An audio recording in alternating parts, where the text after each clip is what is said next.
1. Welcome to Dodgers Dogs. As part of the Dodgers Daily Network, we saw history made tonight. The first time in 21 years the Dodgers have a pitcher that goes the entire game as far as pitching the game. And hey, after the controversy last night, Dave was not going to make that same decision 2 nights in a row. Congratulations to the Dodgers. Won both games in Milwaukee. Congratulations to Yoshinobu Yamamoto. Congratulations to Andy Pages, who had a good night. Kike Hernandez, who continues to stroke. And just an overall great game tonight for the Dodgers. It was an overall great game for the Los Angeles Dodgers, led by their starter, Yoshinobu Yamamoto. Complete game shutout, which led to, in combination with him and Blake Snell, the starters are making a big impact in the series, and the Dodgers are 2 wins away from going back to the World Series. They took both in Milwaukee as the Dodgers head back to Los Angeles, needing just 2 more wins to get to the World Series. This is a great position to be able to be in. Yep. Okay. So 8 innings, or excuse me, an entire game for Yamamoto. I need to actually edit that. Damn, how I edit. Let me get that edit. So we had a 9-inning performance, a complete game, 3 hits for Yamamoto, 1 run, 7. It's actually 7 strikeouts. I'm going to go ahead and delete that post, and we are going because that post is not right. Let's just say this: Yamamoto. Here's what happened. Okay, Milwaukee. They did a great job of having a game plan of wanting to ambush him early in the count. They swung at a ton of first pitch strikes. And so this was the cat and mouse in the pregame, Austin. I mentioned this, that Milwaukee was going to be the opposite of what happened yesterday. Blake Snell, Milwaukee tried to be patient like they always are. They took a lot of early pitches. Blake Snell threw strike 1, so they were behind in the count, and they could not match the overpowering stuff of Blake Snell. So they flipped the script. Tonight, they try to swing a lot on early first pitches. And so the cat and mouse was going to be, can Yamamoto throw strike one without also getting ambushed with the Milwaukee Brewers being aggressive? He threw 70% first pitch strikes and still only got ambushed the one time, which was the first hitter of the game, and gave up nothing from there. One of the best performances that you'll ever see. It absolutely was one of the best performances that you'll ever see. And this really is a microcosm of the approach that the Brewers take on as a whole. And I think in order to understand just how successful the Dodgers have been during this series, you have to understand the Brewers as an offense. And this is something that we talked about going into this series, the identity of what the Brewers are. There's one thing that the Brewers are the best in Major League Baseball at, and that's swinging at the fewest amount of pitches. Now, what they try to do with that is they try to force you in order to be able to execute. And over the long scale, over the course of the regular season, where not every single pitcher is going out there and executing, they're able to have a lot of success as a result of that. They also don't swing out of the zone as a ton because they don't swing a whole lot as a unit.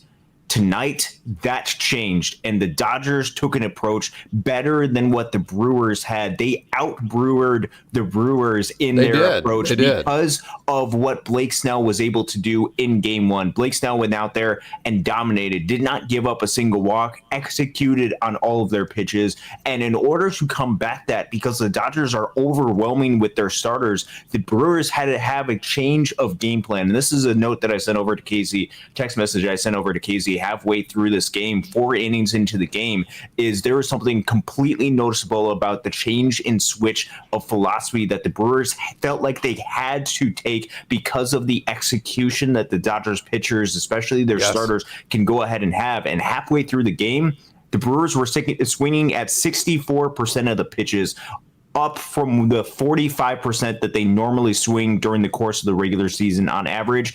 And they were swinging at 52% of pitches that were outside of the zone.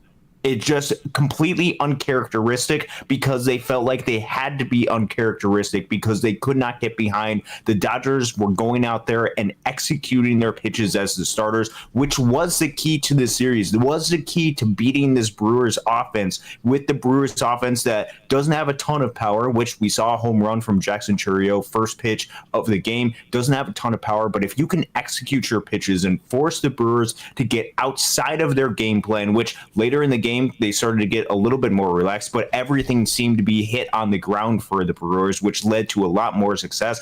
Credit for Yoshi Yamamoto for being able to mix his pitches and be able to generate that weak contact. Once you get this Brewers team out of rhythm, their offense does not look as prolific as it did going into the series. They have to be able to capitalize on mistakes. They have to be able to go out there and be patient in the zone and force some of the pitchers to go ahead and not be able to execute. And this is really one of the key takeaways. You take both of the starters, Blake Snell and Yoshi Yamamoto, a combined 1 walk for the Milwaukee Brewers offense during this time period between these 2 games. Just unbelievable execution by the Dodgers pitching staff.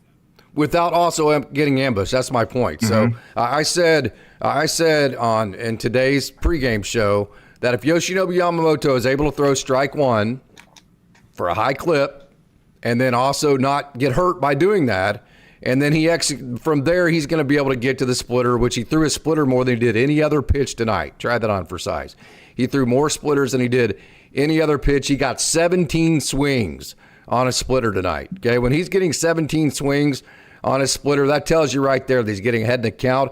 He threw his fastball and his curveball for strikes in the zone, not necessarily for strikes, but in the zone. Well, yes, for strikes.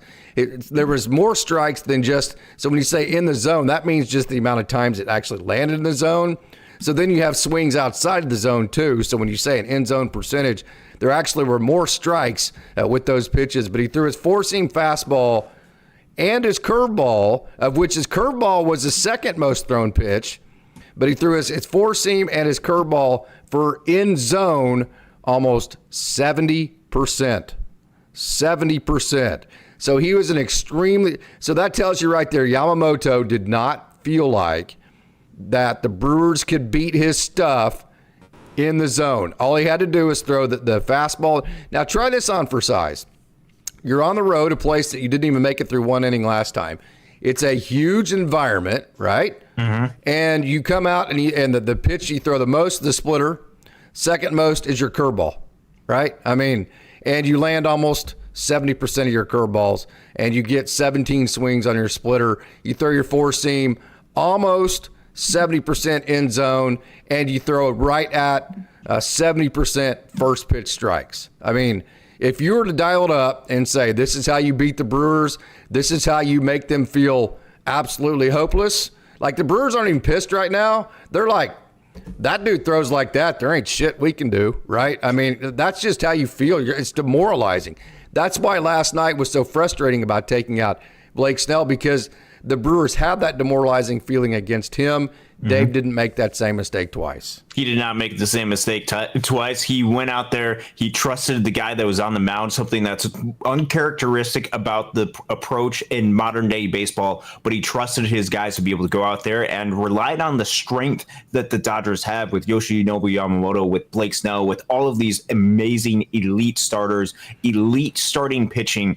It's often that we overlook that in the importance of that during the course of the regular season and during the course of the postseason, but it is so essential and so important. And the Dodgers have that and just leaps and bounds above everybody. Remember, Freddie Peralta was the one who was starting this game for Milwaukee. He was their ace. He is their best starting pitcher that they have. And the Dodgers were able to capitalize and beat Freddie Peralta, score 3 runs on him. And Yoshinobu Yamamoto was absolutely dominant. The Dodgers are now starting to see a lot of the Milwaukee bullpen. The Brewers hitters are getting frustrated, and they're not really able to adapt much to the Dodgers bullpen because the Dodgers haven't had to go to their bullpen much besides the 1 inning for Roki and for Blake Trinan. The Dodgers are in a dominant spot right now in this series as the series heads back to LA, and it's going to take a big switch from the Milwaukee Brewers to get them back into the series. You couldn't ask for any better of a start to a series if you're the Los Angeles Dodgers. Hard to stay mad at Teo. You know, you get the first pitch ambush by Churio. The Brewers do exactly what they needed to do after last night, get an early lead, and then the Dodgers are kind of, scuffling around a little bit, and then Teo Hernandez does this right here. A high fly ball into left field. That is way back there. Right back in it. And that is going to be a on the show home today, run. everybody's in agreement. Taylor Hernandez was going to do something to make up for the mistake last night, and squarely he did that, no doubt about it. Hernandez, like Freeman yesterday, seems to be the trade-off that towering... you get with Teoscar Hernandez during the postseason time in particular, but really with the overall game plan of what he has. He is there specifically for his bat, particularly with the powerful bat that he has, and with the clutchness that he seems to have in October, and some of these big-time moments that can strike really at any moment. He has really stepped up during the postseason. Offensively, it's been really a pleasure to be able to watch that. Defensively, base running wise, he's made some mistakes, but he seems to find a way to be able to make up for that, which is the balance, which is the trade-off with having a player like Teoscar Hernandez. But if he's going to hit for power, hitting for power can be game-changing during the postseason, and Teoscar Hernandez has power in abundance. Yeah, no doubt. And then I'll tell you another guy that really got off the snide tonight, Andy Pages. If you remember, I had said many different times Andy Pages wasn't comfortable. He was jumpy. He was antsy. Say whatever you want to say. You know, he rolled over the ground ball last night and hit right in front of the runner when you need to advance the runner to the next base. He was swinging and missing at sliders that were off the plate. He just didn't look comfortable. He didn't look relaxed. So to take that pitch on the outer half and to shoot it down the right field line, right then and there, you went, okay, there you go. That's it, Andy. Andy's got it. He's relaxed. He's finally letting things happen. He's finally letting things come to him and shooting the ball down the right field line. And so that was a great thing to see. And then also, he laid down the bunt at the end of the game. If you can get an Andy Pages that's getting a 2-out RBI on a double on a pitch on the outer half and he's shooting it the other way, then getting a sacrifice bunt from him, that is a huge contribution from Andy Pages. Hopefully this is the breakout game for him. Hopefully it is too, and it just really takes one to be able to get going. Hopefully this was a breakout hit for him. Hopefully the single that Shohei Ohtani was able to have later in the game is a breakout game, because they're the two that are top of the order and bottom of the order that seem to be really struggling right now. I don't think it's any secret to anybody who's been watching this offense, and they help really prolong the offense, particularly with Pages and what he's able to do. Shohei is explosive when he's on, and he is one of the best hitters in the game of baseball. But Pages is the one that's able to extend the lineup and really get the lineup going. And I think with him not being able to hit right now, I think it's really putting a little bit of a burden on this offense, not being able to perform to its exact needs. And to see him go out and be able to do something and not roll over the same ball that he seems to be rolling over all the time, or swinging and missing at a pitch outside the zone, to be able to take that opposite field, to be able to get that double, to provide multiple contributions. I believe he was hit by a pitch, which you can say there's not much that you can do offensively with that, but that is putting yourself on base. Also with the sacrifice bunt, it shows a little bit of a selflessness that even throughout the struggle, he's going to go out there and do it. He plays an essential role to this team, not just at the bottom of the order, but what he is able to do defensively, both being able to play center field, which is so important for this Dodgers team right now, who basically has him and Justin Dean as the two guys that are going to go out there and play center field, with Tommy Edman not playing in the outfield. That is such an important role for him to be able to do. So any sort of thing to get him going offensively is just going to prolong this offense and make it just that much better. And I think you look for some of those good signs, some of those things that remind you of who you are. And I think this is what we saw earlier in the season, is just some of those simple moments to remind Andy Pages just how good he actually is. Once he had that hit, once he had that home run in Washington, a big home run. I don't remember if it was to tie the game or to give the Dodgers the lead early in the season. That was just a moment to remind him just how good he is. And I think once he starts having some of these moments, I think he's going to start to get things going on a roll, because he's too talented over a large sample size, which if the Dodgers keep going, there's going to be a larger sample size. If this contains not just the National League Championship Series, but the World Series as well, there's going to be a large enough sample size for him to be able to showcase his talent. And I think hopefully this is a start of something to keep going, but just to do some contributions to this lineup, whatever way he possibly can, even while struggling, is great to see for him. I know that you have just about 5 more minutes here, Austin, and then we're going to bring in Coach Barakov. We're going to get his thoughts. We have not talked to Coach Barakov in a long time, so super excited to get him back on. He's going to log on here in a minute. But hey, we mentioned on the pregame today, too, Austin, that Freddie Peralta relies more heavily on his defense behind him than any other pitcher in the game. His fielding independent pitching, his FIP was like 1.5, almost 2 points higher than his ERA and or expected ERA. So he's a guy that always, now he has a lot of strikeouts, but he's always been a guy that has relied on getting contact and having good defense behind him. We saw the nice play by Andrew Vaughn, but that was a telltale sign that he is going to be able, the Dodgers are going to be able to make enough contact on him to where they're going to be able to put more pressure on the Brewers defense than maybe they're used to having. So I thought, the fact that he relies so heavily on the defense behind him, I really felt like that was going to allow the Dodgers to contact the ball well enough to where they would have about a couple of innings to where they were going to have a chance to strike.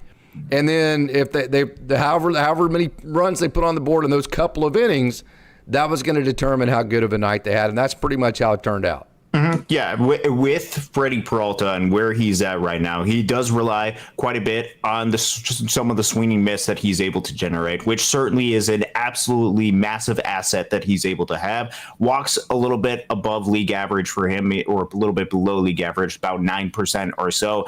And then home runs. Reason why I'm mentioning strikeouts, walks, and home runs, because these are the contributions that go into FIP.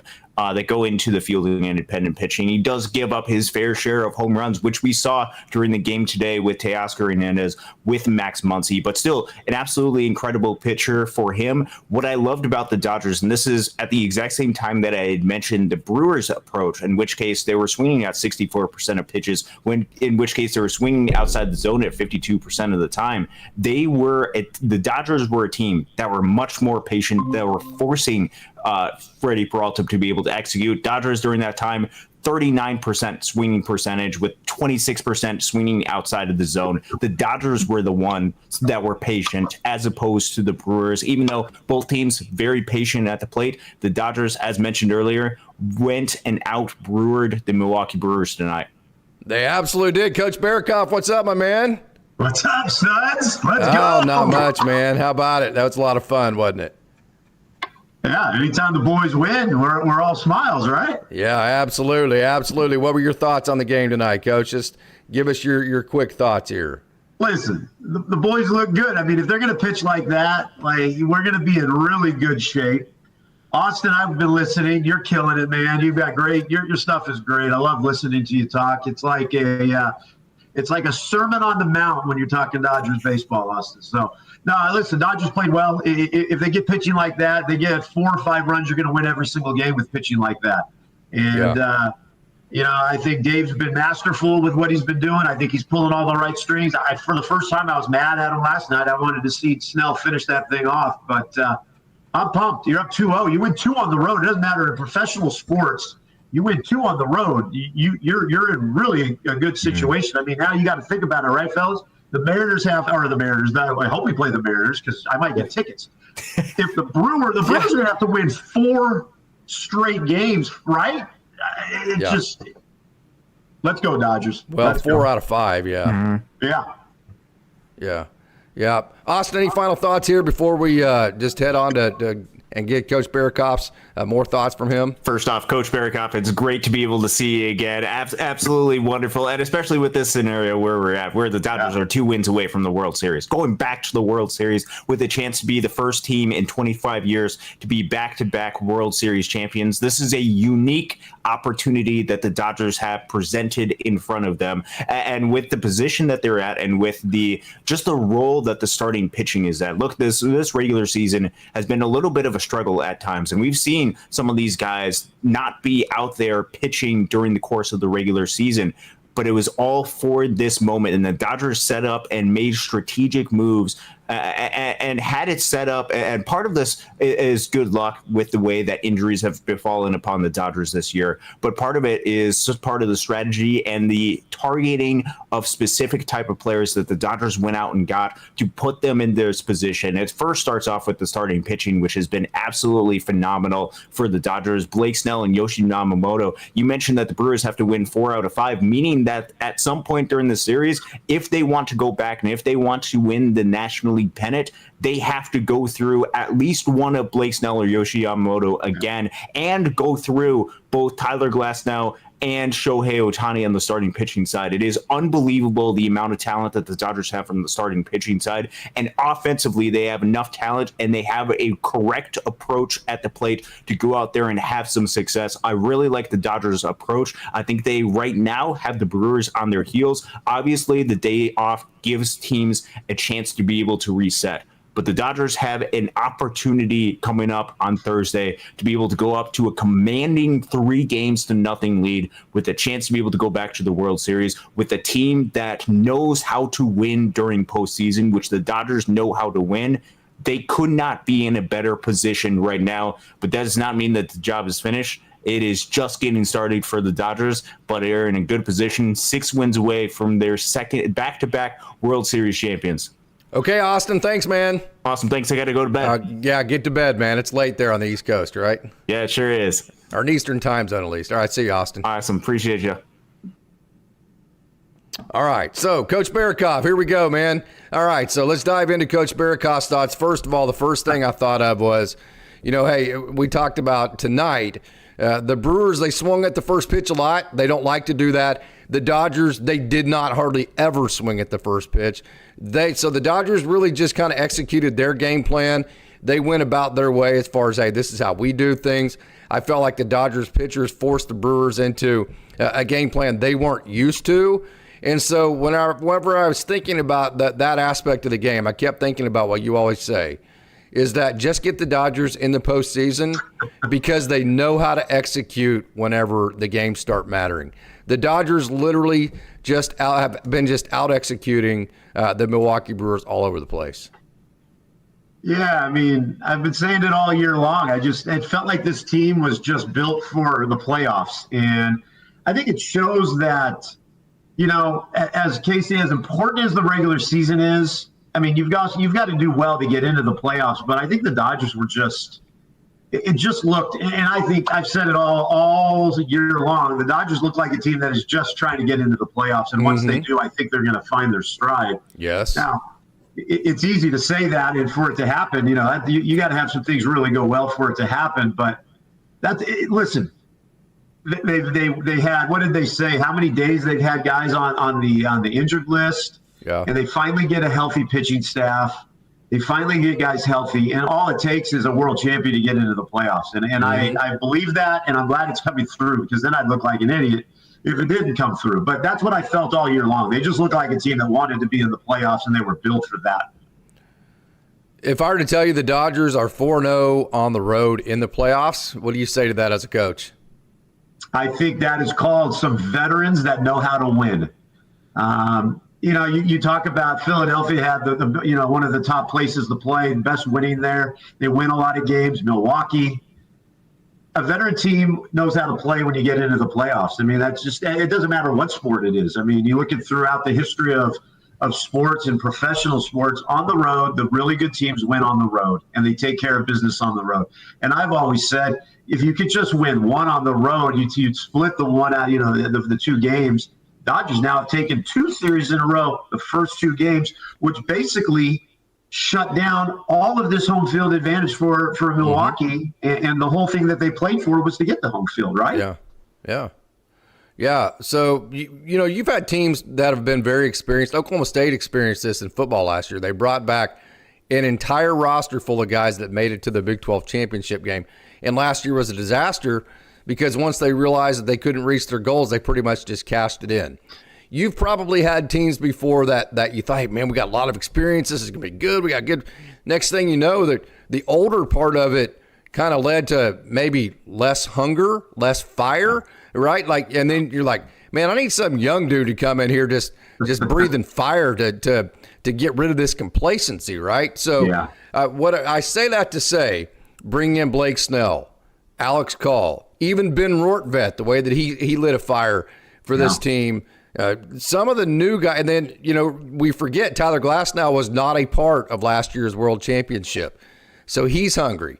So the first thing, listening to Andrew Friedman talk, the first thing that he said, he was asked, hey, why over the offseason, Why did you address why it's been so hard for people to repeat, and what did you do to try to avoid some of the pitfalls that you run into trying to repeat? The first thing he said was, we wanted to rebuild the roster in a way that, yes, we kept our dudes, but we wanted to make sure and keep complacency out of the organization. I think you've definitely seen that. How have the Dodgers been able to do that? Yeah, you touched on it. Snell is the one guy, you listen to him in his press conferences and the things he says. I was hungry to know what this felt like. I wanted to be a part of it, listening to Mookie talk and, listening to and seeing what they have accomplished in the years past, being on the other side of it. Snell's now a part of it. And you can see he's so hungry. I mean, the way his 2 outings lately have been, historical, right?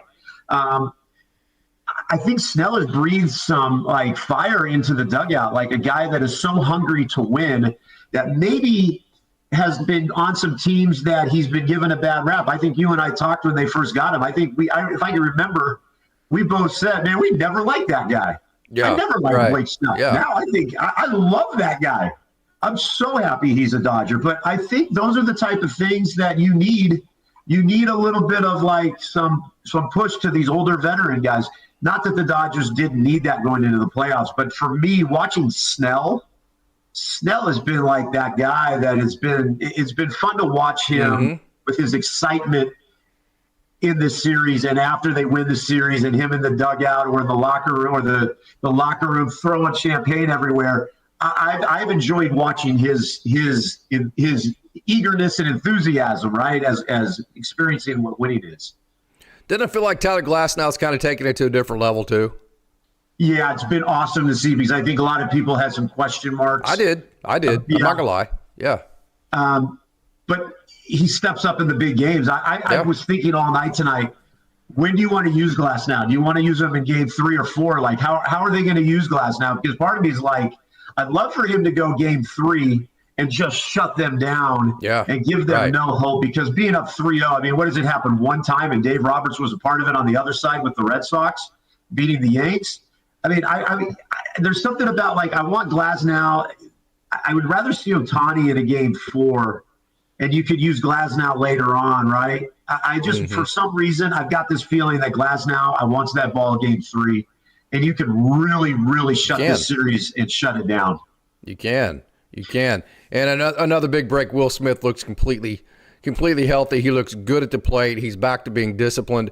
This looks like Will Smith. That's all the best I can say. Yeah. This looks like the Will Smith before the All-Star break. He looks comfortable. He looks like he's seeing the ball. He looks like he's getting off good swings.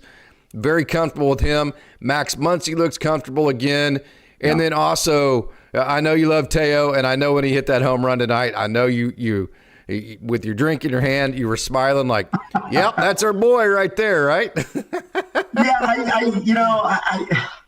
We've talked about it multiple times. I don't get as frustrated or bothered by him defensively or his base running thing. He is who he is, and I've just learned to accept it. I don't like these guys just bashing him on social media, and then they turn around and say, well, we can live with that because he's going to hit all these home runs and stuff. And I like that you guys keep it real. You have talked about some of his issues, but you've never said anything negative like this is what's happening. I'm just tired of the bashing of him and then the people wanting to flip around and say, oh, we love him because he hits home runs in the clutch. He is what he is. Reggie Jackson. You know what the Dodgers dog said about him? That he's going to do something to make up for it. That's literally what everybody in the chat said last night. I've got the receipts. Go back and look. And guess what? That's why Dodgers Dogs chat's the best, Coach. Exactly. And that's what I was referring to. Yeah. Reggie Jackson wasn't this phenomenal right fielder, was he? Am I crazy? Yeah. He was Mr. Right. October? Yeah. No, there's been a lot of guys like that where you have to take the good and the bad, right? Yeah, and please, I'm not trying to compare Teo to Reggie Jackson, but it brought But he has some of that Mr. October clutch to him. He really does, Coach. Well, that's Kike, but we could talk about him in a minute. Your boy Kike, man, he is so good. And he's one too that you can kind of get frustrated at because he, like Andy Paz gets a couple bunts down, makes it look easy.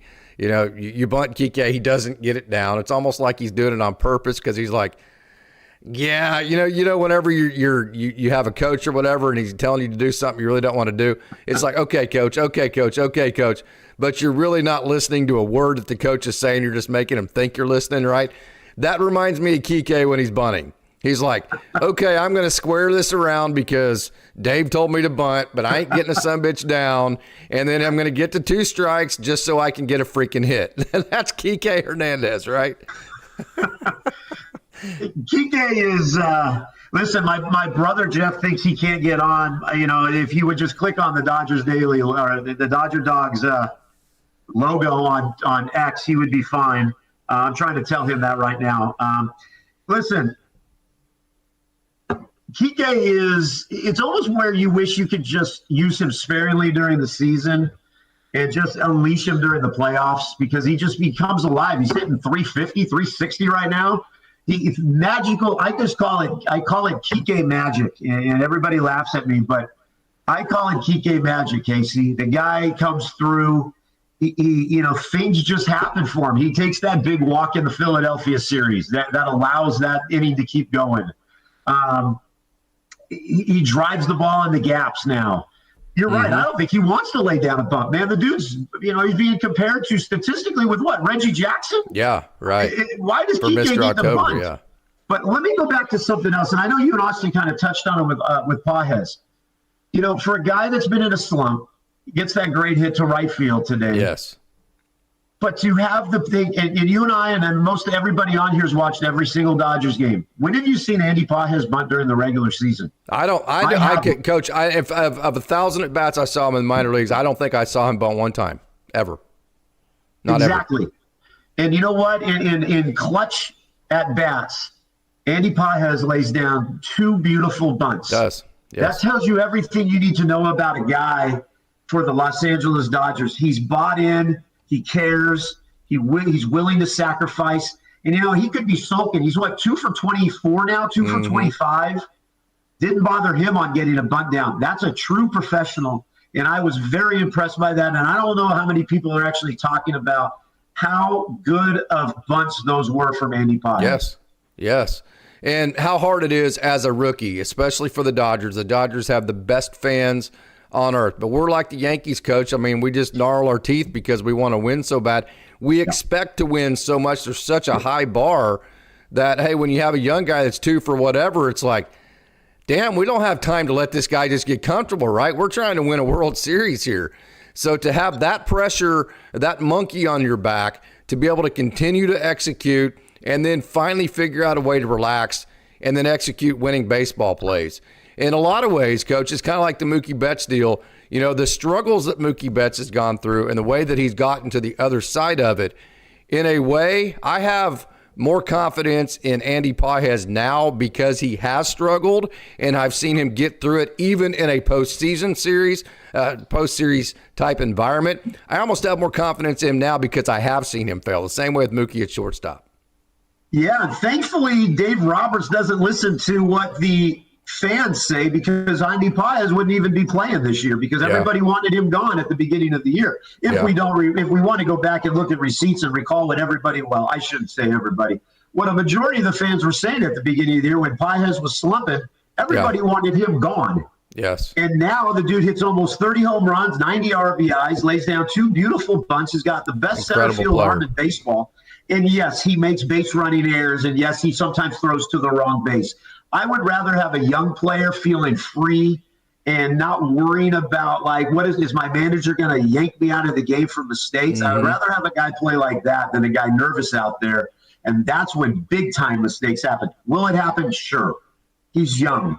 But again, I'm glad David doesn't listen to the media, because if it did, we wouldn't have half the team we have right now. And all these fans would be making a lot more money than you and I, right? Yeah. Where are we at with Ohtani, man? I don't want to, hey, this is all great. You're in the great position to make the World Series again, but you got to cover it, coach. You got to have real talk on Ohtani, man. I know he got the base hit, and that was a nice base hit with the infield drawn into right field, and that actually looked like a pretty good swing. But damn, man, where are we at with Ohtani at, man? This is, it is what it is. Let's have some real talk here. I'm trying to find it. I have a group chat with my brother and my buddy Izzy, diehard guys. And I just said, here's my quote so people can know that I am not just all happy Dodger guy. I said, my goodness, Ohtani is an absolute mess at the plate. Yes. He looks confused and is pressing badly. He's swinging at pitches I haven't seen him swing at. Now, he will swing on occasion throughout the season on some of those way outside and with bat flailing, but he looks confused at the plate. His facial expression at the plate does not look right to me. Yes. He's in a massive slump. Let's not sugarcoat this thing at all. So who do you think he listens to? I mean, he's the GOAT, right? He's the greatest player maybe ever to walk the face of the earth. Who does he listen to? Ohtani. That's what I'm saying. That may be the problem. I know I'm creating conspiracies here, but when you have that, when you're that good, I mean, and you're that good because you're with the Angels, you got that good without the instruction of the Dodgers, right? You came to the Dodgers plug and play with the way you are. Is it Van Scoyoc that you're listening to? Is it Dave is it your own hitting instructor? Is it somebody back in Japan? I think part of the problem here is who in the hell is going to tell Shohei Ohtani what adjustments he actually needs to make? I mean, who's going to be that guy, right, that he's going to listen to? Yeah, and you wonder, maybe we'll never know. Maybe, you look at Michael Jordan. Michael respected Phil Jackson so much. So yes. Michael, the greatest basketball player who ever lived, there's no argument about Michael Jordan. He's the greatest who ever walked the face of the earth. Listen to Phil Jackson. Ohtani's on that same plane now, right? Yes. He might be considered the greatest baseball player we've ever seen. There's got to be somebody he's listening to. Or you know what? Maybe we'll find out. Maybe Ohtani doesn't listen to anybody, and that's part of Ohtani's problem. Ohtani does what Ohtani wants to do. Maybe. I mean, that's it. We're not saying that's the case. That could be, though. No. Yes, right. I'm just saying, like, there's all the you can throw out a lot of different scenarios. Maybe he's listening as much as we don't. Maybe he's listening to everybody, and he really is trying. I don't know, Casey. Right. You bring up a great point, but he looks really flustered at the plate right now. And I have not seen him look flustered. We've all seen him go through some spells, right? He looks flustered, like he looks confused. That's the only thing I can put it down. He looks confused right now. And you know what? I'll give credit. I went to the press conference. Andrew Friedman said the Phillies pitched him really well, and the Brewers they're just pitching him really well. Yeah. You're at this point of the year. The Brewers had the best record in baseball, so it's not like there's some just average team we're playing. Coach, his butt's going in the bucket, his head's flying to the front. I mean, it's more than the other team pitching him well. His swing right now is all sorts of messed up. All sorts of messed up. I mean, he's, hey, everybody has a little bit different ways of there's certain things every hitter has to do, as far as getting through the zone, getting through the ball, the fronts, the backside, the middle, the front. There's certain non-negotiables is what I call them in terms of swing mechanics that every hitter has to do. He's not even doing those. Yeah. So, maybe they are pitching him well, but he's doing so many catastrophic things in terms of the chain of a swing mechanic that even if he wasn't getting pitched well, he is just so messed up with the swing. His butt's going in the bucket, head's flying off. I mean, it's crazy to watch right now. And he's swinging with one arm, and balls that are way outside the zone. I don't know. I'm going to throw this back at you. You asked me a lot of questions. Let me ask you a question. It has him becoming a starting pitcher and throwing now deeper into the games affecting anything with him from his mental approach at the plate? Has that done anything? Now he's thinking about his pitching. He's thinking about batting. Can you do both and be the greatest player in the world like he is? I think guys like him, usually it makes them better. I think the more active they are, the more competitive element that you give them, the better they become. I don't personally think the pitching part of it has anything to do with his hitting. I have said all year long, and a matter of fact, I put out a post about a month and a half, you remember it, Coach Barakov, where I said, hey, Ohtani's pulling off the ball. He needs to start hitting the ball to left center, okay? You remember that post I put out? And I mean, I got a million You're trying to tell Ohtani how to hit? Okay, whatever you want to call it. I'm just telling you what all the great hitters ever that are pulling off the ball have always done with batting practice, right? I mean, so call it what you want. I don't care, right? So I have been on the narrative, and Coach Holt, basically since the first day of the season that he pulls off the ball. And when you're in a random Tuesday against the Colorado Rockies and you're facing a guy that just got called up from AAA, okay, that guy can't maybe exploit Shohei Ohtani. the way that Christopher Sanchez can, the way that Freddie Peralta can, or the way that any of these pitchers he's seeing are right now. So I think, hey, this is one of those deals. It's kind of like as a coach, you tell your club they're winning some games against teams that aren't very good, but they're playing like crap and they're doing a whole lot of things that you know as a coach that if we don't clean these things up, the better teams down the road are going to kick our ass. Yeah. I think Ohtani's been doing that all year. He's just so talented, he's been able to get away with it. And at some point, even for Shohei Ohtani, the talent runs out and you run into other guys that are talented enough to equal you as far as pitchers facing you hitting-wise. And I think all the bad habits that he's actually been in all year are now catching up with him in the postseason. That's where I'm at. Man, if I could stand up and clap for you, I think you said it perfectly. I think if anybody ever wants to argue or debate you, they have nothing to say. I think you hit it on the nail on the head. I wish maybe Ohtani's listening to us on the plane right now, getting back to LA, and maybe he'll call you for some mental talk and help. But Case, you couldn't have said it any better. I mean, I am a baseball diehard, 51 years. Mm-hmm. We tell people all the time, I've been a Dodger fan for 51 years. I've seen all of the greats. And even I could pick up on some of the things that Ohtani is doing at the plate. And I haven't played baseball since high school. And I could see him with his head all over the place. His feet are all over the place. I always want to say, let's get back. Like you tell a basketball player that's struggling, hey, man, don't start shooting threes if you're not making shots. Why don't you get a layup, get fouled, get to the free throw line and knock down a free throw? You almost think like Ohtani, just get a couple singles here and there and then let that – or have the Freddie Freeman approach. Like you said, hit it to left center. Don't worry about trying to pull everything. Just hit it to left center where they're not. I mean, maybe that'll fix them. You know what? Here's what we're going to say. I'm putting it out there in the universe, Case. Ohtani's going to get right. Ohtani's going to get right on Thursday. Or on Thursday. He's getting right. Mm-hmm. At home at 3 o'clock in the sun of Dodger Stadium of Chavez Ravine. Ohtani's getting right. Yeah. I love Pat Murphy. I mean, I have nothing but respect for him all the way back to his Arizona State days. He's an awesome human. He's an awesome manager. He knew to take – he's so experienced. His gut is so good. He knew to take out Freddie Peralta. He just knew it. He didn't do it, though, right? You've had that moment. But let me go back to your comment about basketballers, Coach. When you have a guy that's not shooting the ball, okay, most – like let's say even like throwing errors, okay? You think throwing errors have to do with your arm, right? Well, I'm going to tell you right now, about 90% of throwing errors is because you have bad footwork, okay? If you make a bad pass in basketball, if you're not shooting the ball well, typically speaking, it's because you're not getting your feet underneath you properly. So if you watch Shohei Ohtani's bottom half, his feet, it's just the first thing you got to do is you got to get the bottom half of his body to stay in, right? So I mean, like if the bottom half of your body, if your feet are underneath you, and you're trying to beat professionals, it's just I don't care what act you're actually trying to do, whether it's pass, basketball, whatever it may be. Yeah, you're just making things a lot harder, right? I mean, yeah. You know, while you were talking about that, I was thinking. You remember we had Muncy was struggling a lot last year, but he kept taking walk after walk after walk after walk. I would love to see Ohtani take some walks and just get on base. That's what a leadoff hitter does is he gets on base. And it's funny that we're even talking about Ohtani.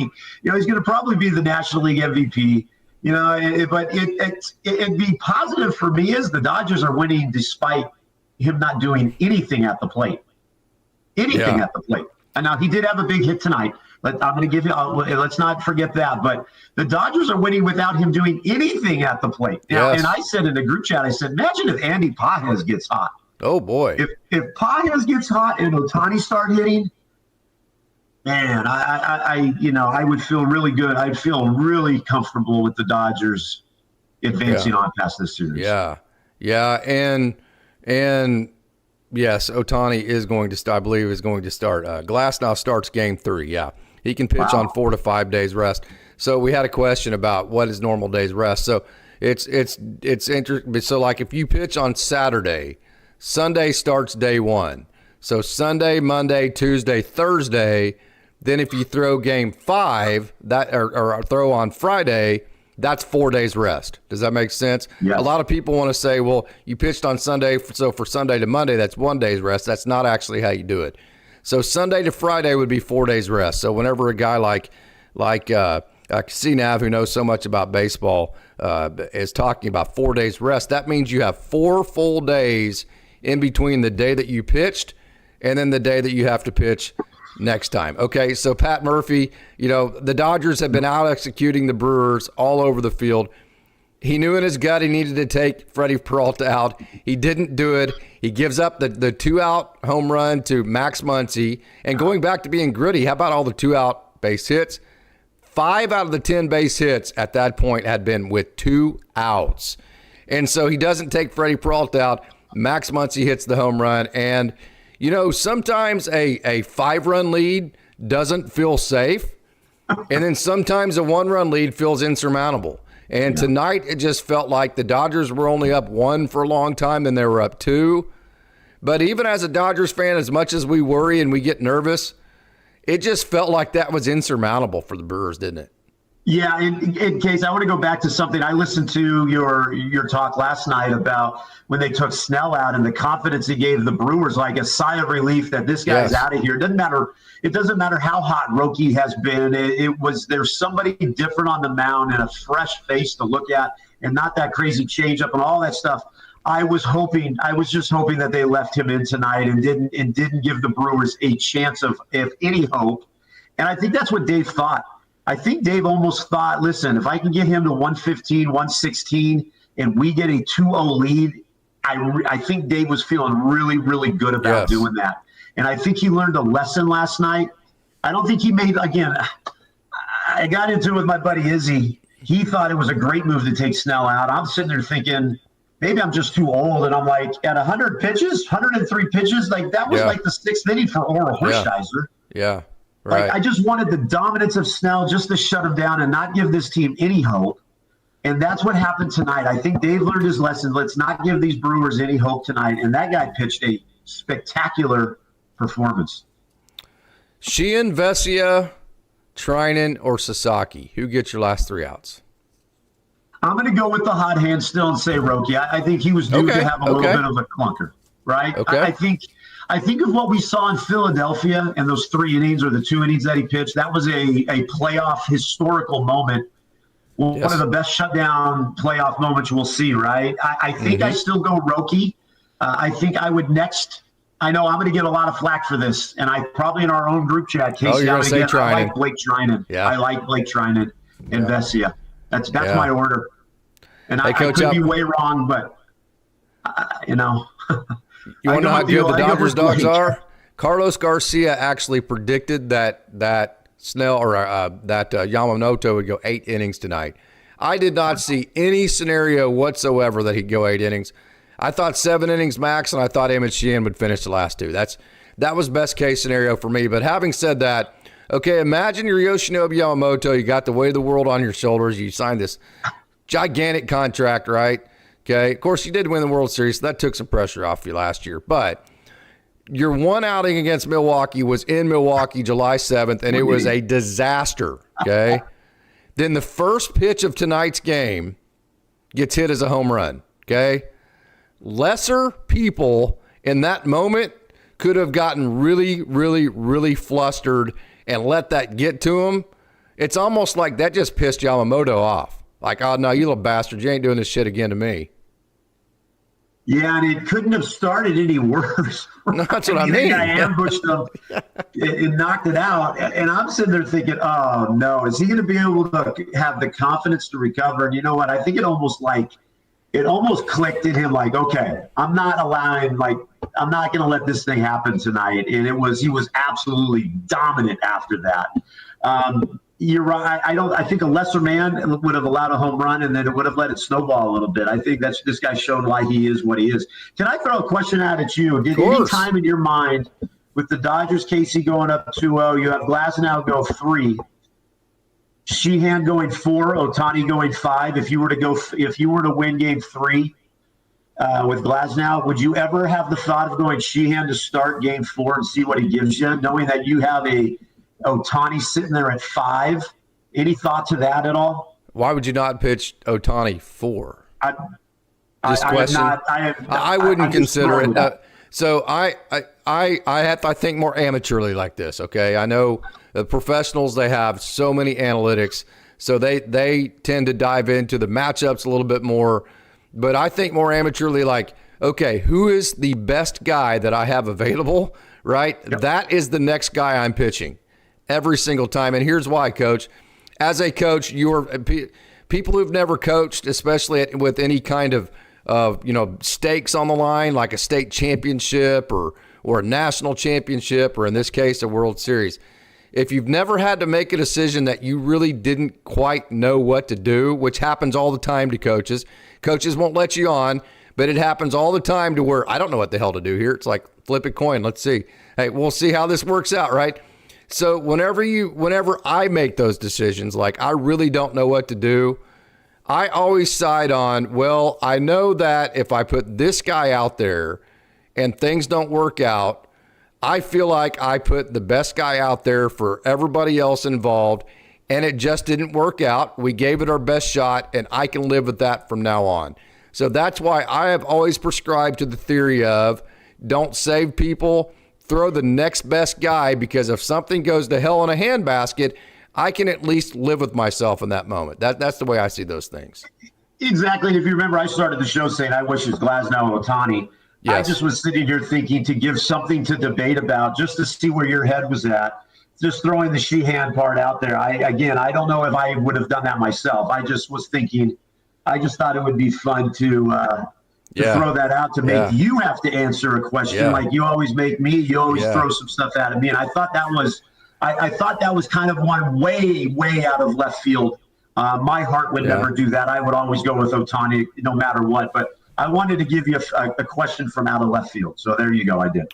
Coach, we started, you, I, everybody here on Dodgers Dogs, we started about a month ago, even after some of the bad losses, being very clear, hey, don't even think about what happened yesterday. It doesn't matter, because yesterday's team is not going to be the same team whenever you get into the playoffs, because your starters are going to get to be relievers. You're going to get guys healthy. I mean, look at the difference between the Dodgers, this version of the Dodgers versus the version of the Dodgers that got beat 6 times by the Brewers. It's a totally different team, right? And so it's one thing to say, hey, guys, screw yesterday. We're still in first place in the NL West. What happened yesterday, you don't even have to worry about. Let's just worry about today and moving forward, that kind of deal. We kept having that message for like the last month and a half. We got quite a bit of resistance to it, because it's like, oh, this Dodgers team is, this just not a minute. It doesn't matter. All that matters is what's happening today, and then whenever you get in the playoffs, the pitching is going to be dominant. Just go back to the receipts. We've been saying that for a long time. So it's one thing to say that, but as a manager and Dave Roberts and a leader, how do you actually get your group to buy into that like the Dodgers actually have? That's a tough question. And I don't know if you could actually give an honest opinion on that, because you have to be inside that dugout sitting with those guys on a day-to-day basis. I think Dave – I don't think Dave ever worried. I think Dave might have been frustrated, but I think Dave always knew in the back of his mind, I have a very good playoff baseball team. Let's just get there. That's just my opinion. I don't want to know. We would never know what it was like for Dave to sit in that dugout with the problems that they had. As a coach, you just have a better feel for that. I told you I won a national title. And we weren't very good in the regular. We had some good games in the regular season, but I just kept saying this team is going to be really good when we get to the national tournament. We ran through the national tournament. I just had that feeling like, let's just get to this.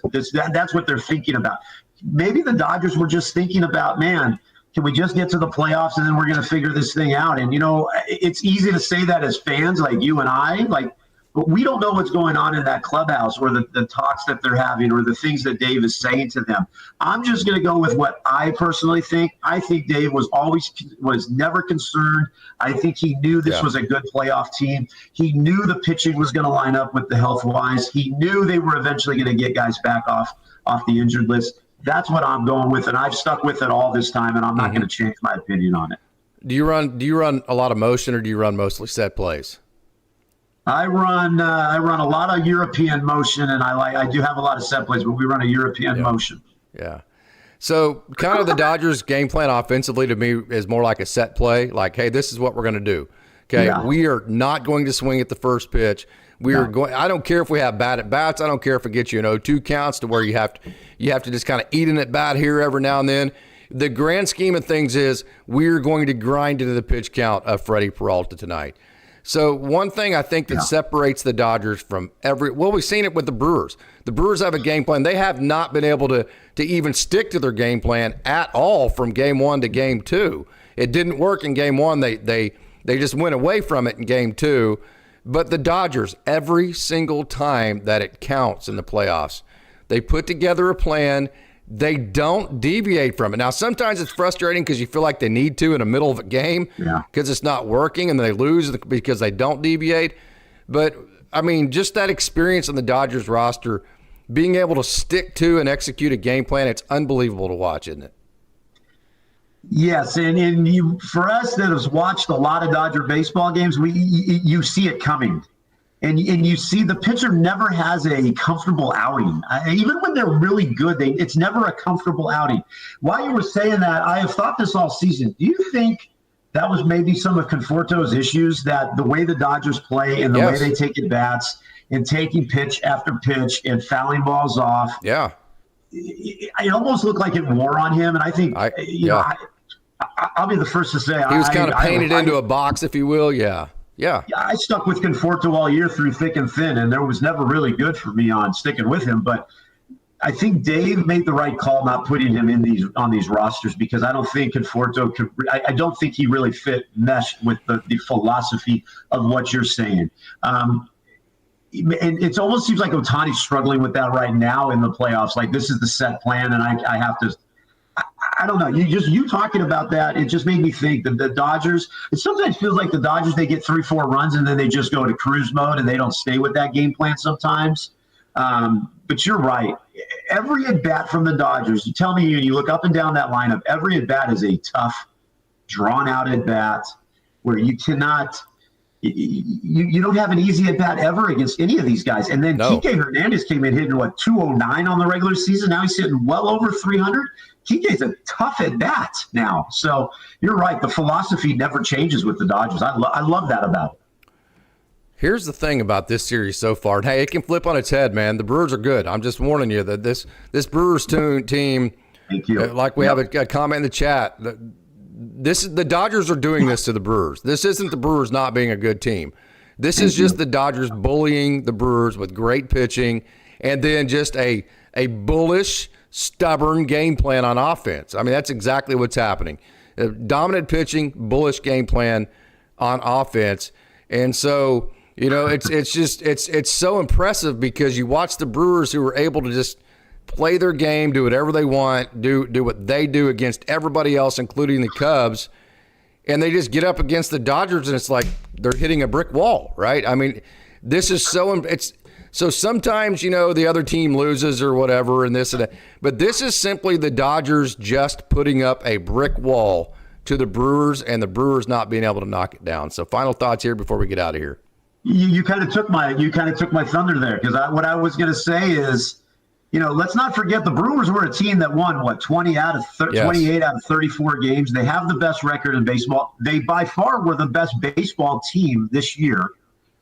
I don't think the Brewers are going to go to L.A. and think this thing is over. Yeah.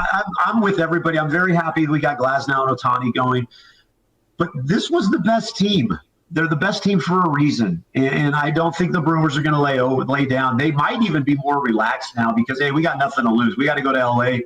for 3. So please, Dodger fans, do not be frustrated or say, I don't know what's going on. The Brewers are a good baseball team, and I think they're going to play really well in L.A. They don't have the pressure of having their fans. It's not like Dodger Stadium is this overly crazy, difficult place to play in terms of our crowd noise. It just has never been that way. Yeah. So please understand the Brewers are going to come ready to go, and they're going to come ready to play. So I think we're in for a tough 2 games. I would love for it to be 2, but I think, let's be realistic, I think this thing's going to go 5. Somewhere I think the Brewers are going to sneak one in. But to get a sweep, let's do that. Yeah. But I also think let's be careful that Brewers are a very good baseball team. Yeah, let's win game 3 first. Last thing here, I lied. Last thing here, we saw the 2 bunts by Andy Pages. We saw the 5 2-out base hits. We saw the opposite field base hit from Will Smith. We saw Shohei Ohtani shorten up. Tommy Edmonds shortened up. Max Muncy's using the middle of the field. So I think the difference between this team and some of the Dodgers teams in the past that have fallen short, I've said this, I don't know how many different times. Yes, Teo hit the home run. Yes, Freddie hit the home run in game 1. I get it. You need home runs. We're not saying we don't want home runs. But then also the Dodgers are much better now at actually executing winning baseball plays and doing things other than winning home runs that are more dynamic and having different ways of scoring. And I think beyond just the great pitching, that is separating last year's team and this year's team from some of the teams in the past that have come up short. Yeah, it's funny to see Dave Roberts bunting guys over in the playoffs. He never would do that in the regular season. We'd always, if there was ever our complaint on here, it was like, can't we just play some old school baseball? And it's funny that all of a sudden the playoffs happen and Dave starts bunting guys over with Pajes and those type of guys. They execute a wheel play that, I thought was just a normal baseball play, but then you listen to all the people talk, and that's only worked on a few times. But, we run it twice a game in high school, yeah, right. But it's like the Dodgers just flip a switch when they get to the playoffs. They start playing playoff baseball. So, listen, the Dodgers execute. The Dodgers do what they're supposed to do. We have the best team. But, again, I'm going to say it again. Be ready for Milwaukee to come in there and play. They're not going to be – I just hope they don't become the 82 Brewers with Robin Yan and Gorman Thomas and Raleigh. But Pete Vukovich.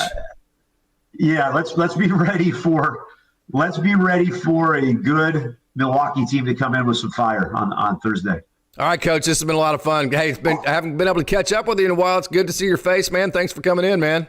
Hey, thanks for having me. Dodger Dogs, you guys are the best, man. I love the Dodger Dogs. I learn a lot about baseball. Go Dodgers, go Case, man. Appreciate you.